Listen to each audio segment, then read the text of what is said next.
Hi everyone.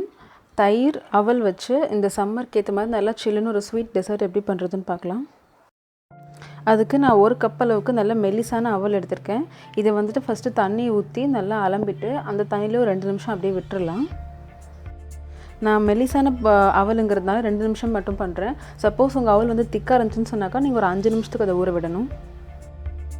2 நிமிஷம் ஆனதுக்கப்புறமா இந்த ஊற வச்ச அவலை வந்துட்டு ஒரு ஃபில்டரில் சுத்தமாக ஸ்ட்ரெயின் பண்ணிடலாம். ஸ்ட்ரெயின் பண்ணிவிட்டு அந்த ஃபில்டர்லேயே அப்படியே கொஞ்சம் நேரம் விட்டுருங்க. அப்போ தான் தண்ணி ஃபுல்லாக சொட்டி இந்த அவல் வந்து ட்ரை ஆகும். இப்போது ஒரு பவுலில் நான் ஒரு கப் அளவுக்கு நல்லா திக்கான தயிர் எடுத்துக்கிறேன்.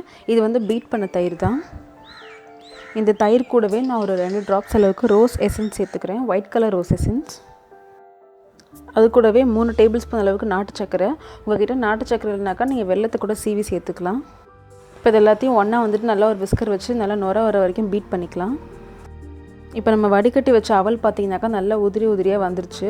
இந்த அவல் எடுத்து நம்ம பீட் பண்ணி வச்சுருக்கோம் இல்லையா தயிர், அதில் கூட சேர்த்து நல்லா மிக்ஸ் பண்ணிக்கலாம். இதை வந்துட்டு நீங்கள் அப்படியே கூட பரிமாறலாம், இல்லைனாக்கா நீங்கள் ஃப்ரிட்ஜில் வச்சு சில்லுன்னும் பரிமாறலாம். டாப்பிங்க்கு வந்துட்டு நீங்கள் உங்களுக்கு விருப்பப்பட்ட ட்ரை ஃப்ரூட்ஸ் சேர்த்துக்கலாம். அவ்வளோதான், ரொம்பவே ஈஸியான அண்ட் இந்த சம்மருக்கு ஏற்ற மாதிரி நல்ல கூலிங்கான ஒரு அவல் தயிர் டெசர்ட் ரெடி. கண்டிப்பாக ட்ரை பண்ணி பாருங்கள். தேங்க்ஸ் ஃபார் வாட்சிங்.